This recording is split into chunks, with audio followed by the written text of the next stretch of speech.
SilverStone VIDA 240 Slim SFF AIO Review.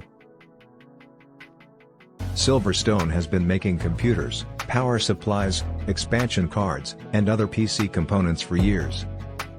It's perhaps most well known for its case designs, like the SFF AIO 14. But SilverStone also often makes niche products, like the H90 water cooling system we just tested. First, let's take a look at the specs for the SilverStone VIDA 240 Slim AIO cooler.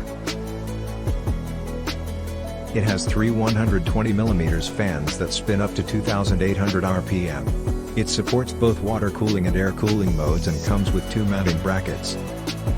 The VIDA 240 Slim has a rather small box, made from plastic, foam, and cardboard. Installing the VIDA 240S was fairly easy. First, press the back plate onto the motherboard and attach it using the provided standoffs.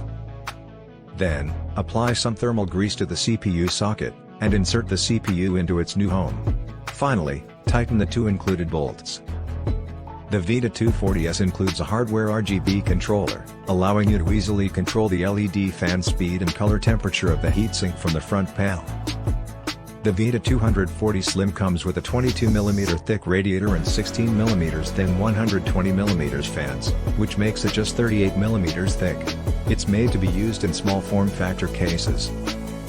Most liquid coolers these days use an A-stack design for their pumps.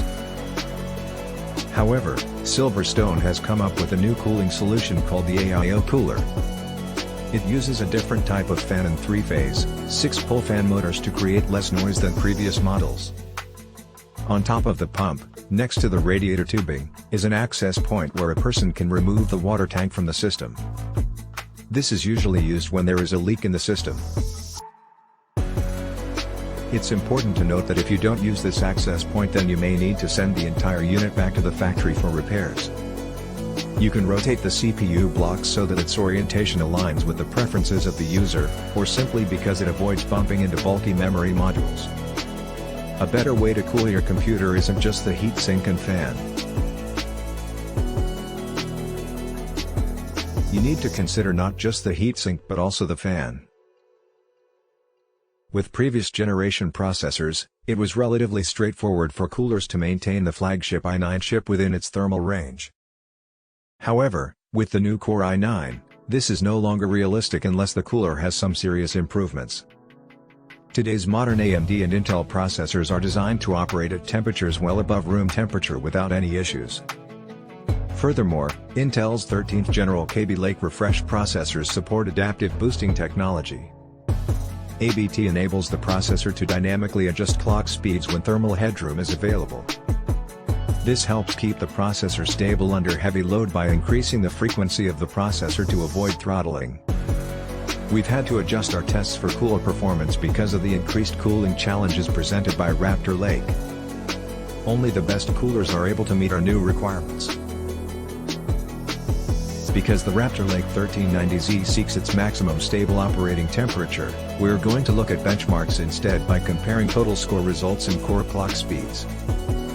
For these tests, I'm going to use an Intel Core i9 processor from AMD, paired with an Asus TUF gaming motherboard and a Cooler Master half computer chassis. The motherboard's default fan curves will be applied to the CPU cooler's fans. There are many things besides the CPU cooler that can affect your computer's cooling performance, including the type of case you're using and the fans inside it. Your motherboard can also play a role, especially if it has been bent.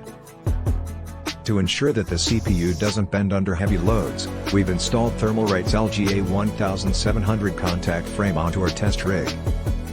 If your board is bent, your performance will suffer due to increased heat dissipation. We ran tests on both Intel and AMD boards and found that only one was significantly impacted by the contact frame.